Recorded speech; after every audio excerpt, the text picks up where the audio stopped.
Assalamualaikum warahmatullahi wabarakatuh. Perkenalkan, kami dari kelompok 8 ingin mempresentasikan tentang analisis break even point sebagai alat perencanaan laba pada PT Tropika Koko Prima. Di sini saya Torik Fauzan Haryono dengan NIM 241151098 berasal dari Homebase Malam A. Perkenalkan, nama saya Ilham Raditya dengan NIM 241151066 berasal dari Homebase Malama. Oke, disimak. Baik, di sini saya akan menjelaskan mengenai latar belakang BEP dari perusahaan tersebut. Pengelolaan perusahaan di dalamnya, manajemen menetapkan sasaran yang akan dicapai di masa yang akan datang dalam proses yang disebut perencanaan. Pelaksanaan rencana memerlukan pengendalian agar efektif dalam mencapai sasaran dan tujuan dari perusahaan yang telah ditetapkan tersebut. Maka, manajer diberi tugas dan tanggung jawab dalam batasan tertentu. Manajer bertanggung jawab atas wewenang serta pendelegasian tugas manajemen puncak. Manajemen dituntut untuk menghasilkan keputusan-keputusan yang menunjang terhadap pencapaian tujuan perusahaan serta mempercepat perkembangan perusahaan.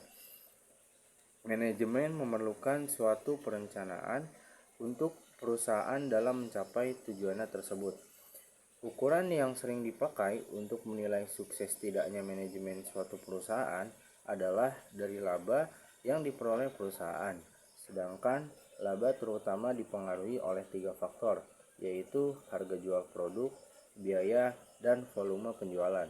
Biaya menentukan harga jual untuk mempengaruhi volume penjualan, sedangkan penjualan langsung mempengaruhi volume produksi dan volume produksi mempengaruhi biaya. Dilanjut, 3 faktor itu saling berkaitan satu sama lain. Oleh karena itu, dalam perencanaan, hubungan antara biaya, volume, dan laba memegang peranan yang sangat penting. Perencanaan memerlukan alat bantu berupa analisis biaya volume laba. Salah satu teknik analisis biaya volume laba adalah analisis break even. Impas sendiri diartikan keadaan suatu usaha yang tidak memperoleh laba dan tidak menderita kerugian. Dengan kata lain, suatu usaha dikatakan impas jika jumlah pendapatan sama dengan jumlah biaya. Dengan demikian, analisis break even adalah suatu alat yang digunakan untuk mempelajari hubungan antara biaya tetap, biaya variabel, keuntungan, dan volume penjualan. Menurut Syamsuddin menyatakan, analisis break even adalah sangat penting bagi perusahaan karena hal itu akan satu, memungkinkan perusahaan untuk menentukan tingkat operasi yang harus dilakukan agar semua operating cost dapat tertutup, dan yang kedua, untuk mengevaluasi tingkat-tingkat penjualan tertentu dalam hubungannya dengan tingkat keuntungan. Hasil penjualan pada tingkat break-even point bila dihubungkan dengan penjualan yang direncanakan atau pada tingkat penjualan tertentu, maka diperoleh informasi tentang berapa jauh volume penjualan boleh turun sehingga industri tidak rugi. Hubungan atau selisih penjualan yang direncanakan pada tingkat break-even point merupakan tingkat keamanan atau margin of safety bagi perusahaan dalam melakukan penurunan penjualan. Margin of safety yang tinggi lebih disukai daripada yang rendah karena kerugian yang tinggi berarti makin jauh dari kerugian yang mungkin diderita oleh industri PT Tropika Koko Prima. Merupakan perusahaan manufaktur yang menggunakan kelapa sebagai bahan utama produksi. Perusahaan ini merupakan penghasil kelapa kering terbaik yang ada di Indonesia. Dalam menjalankan perusahaannya, PT Tropika Koko Prima ini belum sepenuhnya mengklasifikasikan biaya-biaya menjadi biaya tetap dan biaya variabel. Maka dari itu, penulis merasa tertarik untuk mengangkat ini menjadi sebuah penelitian dengan menganalisis break-even point atau titik impas. Dilanjut, di sini ada break-even point. Break-even point menurut Hansen dan Mowen menyatakan Break even point adalah titik di mana total pendapatan sama dengan total biaya, titik di mana laba sama dengan 0. Sedangkan menurut Garrison, pengertian break even adalah titik impas. Titik impas ini adalah tingkat penjualan di mana laba sama dengan 0. Jadi dapat kita simpulkan bahwa break even point atau titik impas adalah suatu keadaan di mana sebuah perusahaan tidak memperoleh keuntungan dan juga tidak mengalami kerugian dari kegiatan operasinya, karena hasil penjualan yang diperoleh perusahaan sama besarnya dengan total biaya yang dikeluarkan oleh perusahaan. Dilanjut analisis break even point. Menurut Carter and Usry menyatakan bahwa analisis titik impas digunakan untuk menentukan tingkat penjualan dan bauran produk yang diperlukan hanya untuk menutup semua biaya yang terjadi selama periode tertentu.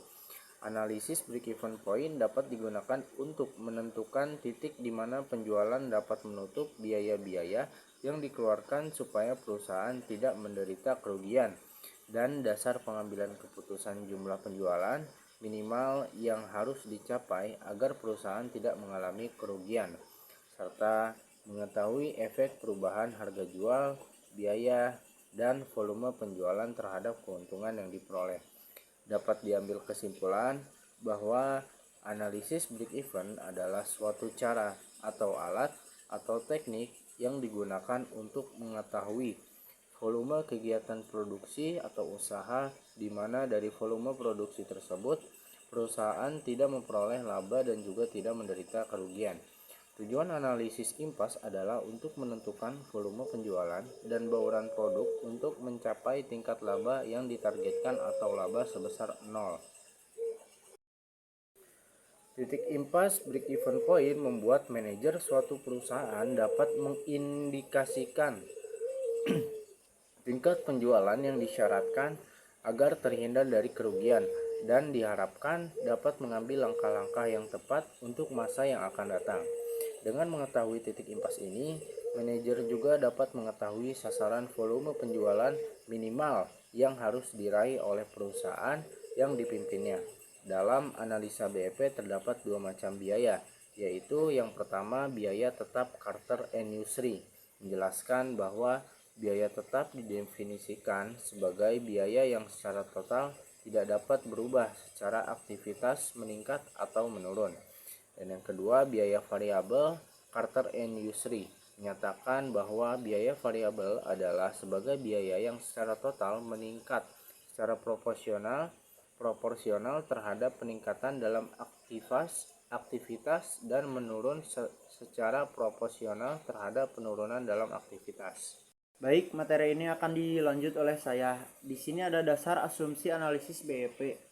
Ketidakpastian masa depan, kemungkinan pola-pola perilaku biaya non-linier, dan sifat dunia bisnis yang senantiasa bergejolak menuntut asumsi-asumsi yang membatas aplikasi teknik analisis break-even point.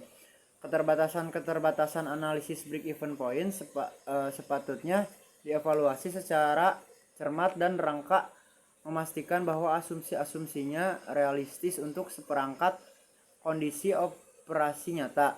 Jika dilihat lebih dalam lagi mengenai pengertian perhitungan dan konsep biaya yang mendasari analisis ini, asumsi-asumsi yang dapat ditampilkan adalah yang pertama, harga jual per unit tidak berubah-ubah dalam berbagai volume penjualan. Yang kedua, perusahaan berproduksi pada jarak kapasitas yang relatif konstan. Yang ketiga, biaya dapat dipisahkan secara biaya tetap dan biaya variabel, di mana biaya tetap tidak berubah dalam jarak kapasitas tertentu, sedangkan biaya variabel berubah secara proporsional dengan perubahan volume kegiatan perusahaan.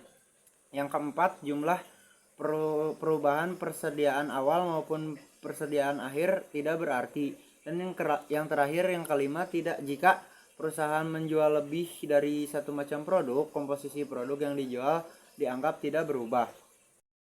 Lalu di sini ada margin of safety. Menurut Halim dan Supomo menyatakan bahwa margin keamanan adalah selisih antara rencana penjualan dalam unit atau satuan uang dengan impas dalam satuan atau satuan uang penjualan.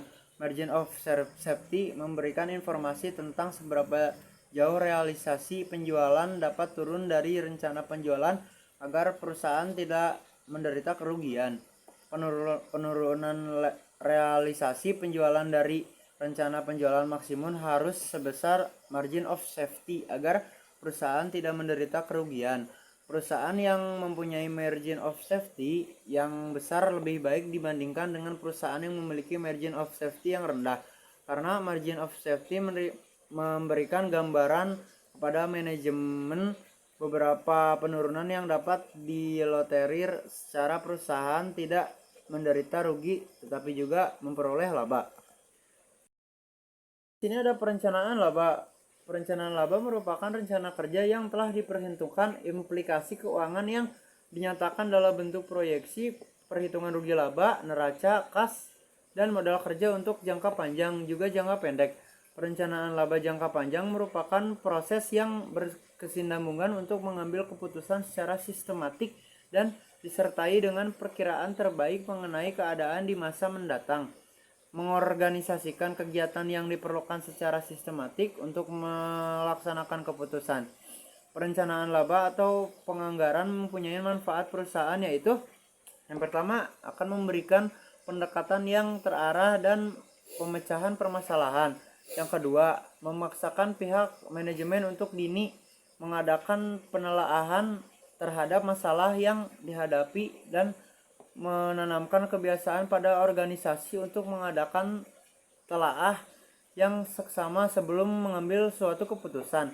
Yang ketiga, menciptakan suasana organisasi yang mengarah pada pencapaian laba. Yang keempat, merangsang peran serta dan mengkoordinasikan rencana operasi berbagai segmen dan keseluruhan organisasi manajemen sehingga keputusan akhir dan rencana saling berkaitan. Yang terakhir, menawarkan kesempatan untuk menilai secara sistematis setiap segi atau aspek organisasi maupun untuk memeriksa serta memperbaharui kebijakan dan pedoman dasar secara berkala. Laba dan pertumbuhan yang diharapkan haruslah dipecah ke dalam anggaran jangka pendek agar dapat direncanakan dan dikendalikan secara terarah. Rencana jangka panjang manajemen hanya akan tercapai jika sasaran laba jangka panjang bisa terpenuhi secara memuaskan dan memerlukan pertumbuhan dan tingkat laba yang cukup tinggi dan stabil. Perencanaan laba melibatkan kegiatan seperti penerapan tujuan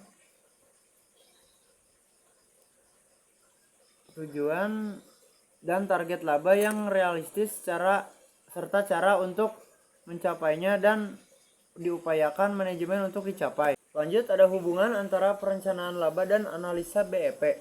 Perencanaan laba membuat pihak manajer industri akan mudah dalam mengambil keputusan, dapat memperkirakan anggaran yang dibutuhkan, mengetahui kesalahan yang mungkin muncul.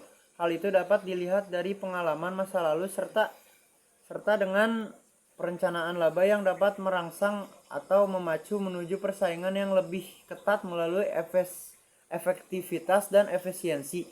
Anggaran merupakan masalah utama yang dibahas dalam perencanaan laba sebab anggaran tersebut meliputi seluruh biaya-biaya yang ada dalam industri, harga jual yang harus ditentukan dan berapa volume penjualan produk tersebut.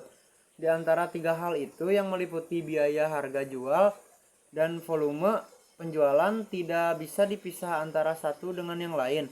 Sebab harga jual ditafsirkan berdasarkan biaya dan volume penjualan yang dihasilkan pada harga jual, walaupun juga harus melihat bagaimana situasi pasar, tetapi pasar tersebut juga melihat harga jual yang diterapkan industri. Di sini ada metode analisis. Yang pertama untuk menentukan besarnya tingkat penjualan dalam keadaan break even dengan rumus impas rupiah sama dengan total biaya per total BV 1 min per total harga jual. Impas rupiah sama dengan total biaya tetap per rasio margin kontribusi. Impas unit sama dengan total biaya tetap per harga jual per unit biaya variabel per unit. Atau impas unit biaya per CM per unit. Lalu yang kedua ada analisis margin pengaman, margin of safety. MS sama dengan ini kita skip. MS per sales budget dikurangi sales break even per sales budget dikali 100%. Major service per sales budget dikali 100%. Yang ketiga, untuk membuat keputusan yang berhubungan dengan perubahan harga jual, biaya dan volume terhadap laba perusahaan. Contribution margin sama dengan penjualan dikurangi biaya variabel. Untuk mengetahui contribution margin sebagai akibat perubahan setiap rupiah penjualan, rasio contribution margin sama dengan contribution margin per penjualan. Di sini ada hasil penelitian dan pembahasan. Data dari perusahaan yang diperoleh sudah diolah dan hasilnya dapat dilihat dalam tabel di bawah ini yang berisi tentang hasil penjualan dan harga jual pada tahun 2010, 2011 dan 2012. Pada tahun 2010 total penjualan mencapai 23 miliar 899 juta 232.5962 rupiah, yang harga jualnya per kilo adalah 9.600 rupiah. Total yang terjual 2.489.534 rupiah. Pada 2011 mencapai 44 miliar 167 juta 370 115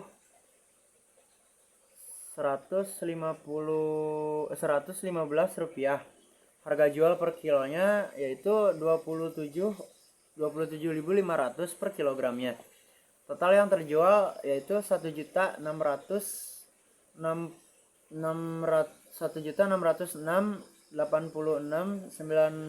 rupiah. Pada 2012 25 miliar 654 juta 727.404 rupiah. Harga jualnya per kilo adalah 15.000 rupiah. Total yang terjual 1.710.315.16 rupiah. Analisis break even dimulai dengan mengklarifikasi biaya ke dalam biaya tetap dan biaya variabel. Tabel di bawah ini menggambarkan klasifikasi biaya-biaya tahun 2010 sampai dengan 2012. Bisa dilihat di tabel ini memperlihatkan tentang pengelolaan biaya tetap dan biaya variabel pada tahun 2010, 2011 dan 2012. Lalu di tabel berikutnya ada perhitungan biaya variabel dan biaya tetap. Bisa disimak. Selanjutnya dilanjut oleh saya. Rasio contribution margin atau yang disebut RCM sangat penting dalam menentukan kebijakan bisnis karena menunjukkan bagaimana contribution margin akan dipengaruhi oleh total penjualan. Tahun 2010, PT Tropika Koko Prima ini memiliki rasio contribution margin sebesar 20,3%. Hal ini berarti bahwa PT Tropika Koko Prima merencanakan peningkatan penjualan sebesar 23 miliar 899.232.64 perak untuk tahun 2010. Manajemen dapat menentukan contribution margin sebesar 4 miliar 849.739.649.000 dan memperoleh laba sebesar 2 miliar 789.429.552,70 perak. Tahun 2011, PT Tropika Koko Prima memiliki rasio contribution margin sebesar 6,2%. Hal ini berarti bahwa PT Tropika Koko Prima ini merencanakan peningkatan penjualan sebesar 44 miliar 167.370.225 perak. Untuk tahun 2011, manajemen dapat menentukan contribution margin sebesar 2.736.602.967 perak dan memperoleh laba sebesar 397.240.473,74 perak. Tahun 2012, PT Tropika Koko Prima memiliki rasio contribution margin sebesar 31,5%. Hal ini berarti bahwa PT Tropika Koko Prima merencanakan peningkatan penjualan sebesar 25.654.727,400 perak. Manajemen dapat menentukan contribution margin sebesar 8.942.467.339 perak dan memperoleh laba sebesar 5.107.689.932,70 perak. Yang pertama, break even point. Break even ini penting bagi manajemen untuk mengetahui hubungan antara biaya, volume, dan laba, terutama informasi mengenai jumlah penjualan minimum dan besarnya penurunan realisasi penjualan dari rencana penjualan agar perusahaan tidak menderita kerugian. Berikut perhitungan break even point untuk masing-masing tahun dari tahun 2010 sampai dengan tahun 2012. Di sini break even point pada tahun 2010 adalah BEP rupiah sama dengan biaya tetap dibagi biaya variabel dibagi penjualan. Nah, berikut tabelnya. Baik, bisa dilihat tabel berikut ini. Selanjutnya, break even point BEP menunjukkan penjualan perusahaan tidak mendapatkan laba dan tidak mendapatkan rugi. Pada tahun 2010, BEP perusahaan sebesar 10.164.170.005 perak dan BEP dalam kilogram sebesar 1.058.637,27 kilogram. Tahun 2011 BEP perusahaan sebesar 37 juta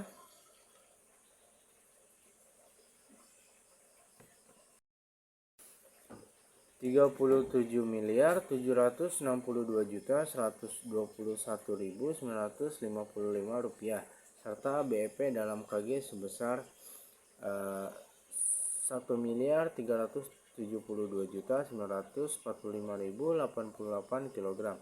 Tahun 2012 BEP perusahaan sebesar 9.462.566.675 rupiah dan BEP kilogram sebesar 630.821.077 kg. Lanjut, margin of safety atau yang disebut MOS. Margin of safety menunjukkan berapa banyak penjualan yang boleh turun dari jumlah penjualan tertentu di mana perusahaan belum menderita rugi atau dalam keadaan break even. Dengan kata lain, angka margin of safety memberikan petunjuk jumlah maksimum penurunan angka volume penjualan yang direncanakan yang tidak mengakibatkan kerugian. Margin of safety merupakan elemen untuk mengukur keamanan perusahaan. Dilanjut lagi oleh saya, margin of safety menunjukkan jarak antara penjualan yang direncanakan dengan penjualan pada break even. Dengan demikian, margin of safety juga menggambarkan batas jarak di mana kalau berkurangnya penjualan melampaui batas jarak tersebut, perusahaan akan menderita kerugian. Margin of safety pada tahun 2010 dapat dihitung sebagai berikut. Bisa dilihat dan disimak. Hasil perhitungan margin of safety di atas dapat dilihat bahwa batas maksimum penjualan boleh turun agar perusahaan tidak menderita kerugian. Untuk tahun 2010, batas maksimum yang boleh terjadi penurunan adalah sebesar Rp13.118.159.200 atau sebesar 57,4% dari penjualan. Untuk tahun 2011 batas maksimum yang boleh terjadi penurunan adalah sebesar rupiah 6.404.268,6083 rupiah atau sebesar 14,5% dari penjualan.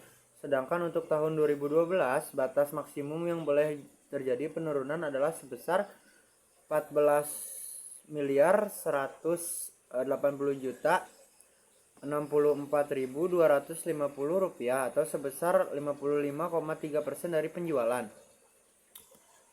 Oke, kesimpulannya hasil penelitian dan analisis pada PT Tropika Koko Prima dapat diambil kesimpulan yang pertama, selama 1 tahun 2010, 2011, 2012 dapat dilihat pencapaian titik impas yang terbesar ada pada tahun 2011, sedangkan pencapaian titik impas yang terendah adalah pada tahun 2012.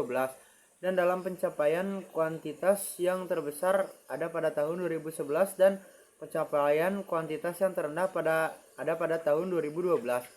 Di setiap tahunnya penjualan yang dilakukan perusahaan sudah baik dan selalu berada di atas statistik impas. Dengan kata lain, perusahaan sudah mampu mencapai keuntungan di setiap tahunnya. Yang kedua, margin of safety menunjukkan jarak antara penjualan yang direncanakan dengan penjualan pada break even. Dengan demikian, margin of safety juga menggambarkan batas jarak di mana kalau berkurangnya penjualan melampaui batas jarak tersebut, perusahaan akan menderita kerugian. Berdasarkan perhitungan yang dilakukan pada tahun 2011, margin of safety yang dicapai PT Tropika Koko Prima hanya sebesar 14,5%, yang rendah di tahun yang lain. Pada tahun inilah perusahaan rawan mengalami kerugian karena semakin kecil margin of safety berarti semakin cepat perusahaan menderita kerugian. Baik, cukup sekian presentasi dari kelompok kami. Wabillahi taufiq wal hidayah. Wassalamualaikum warahmatullahi wabarakatuh. Terima kasih.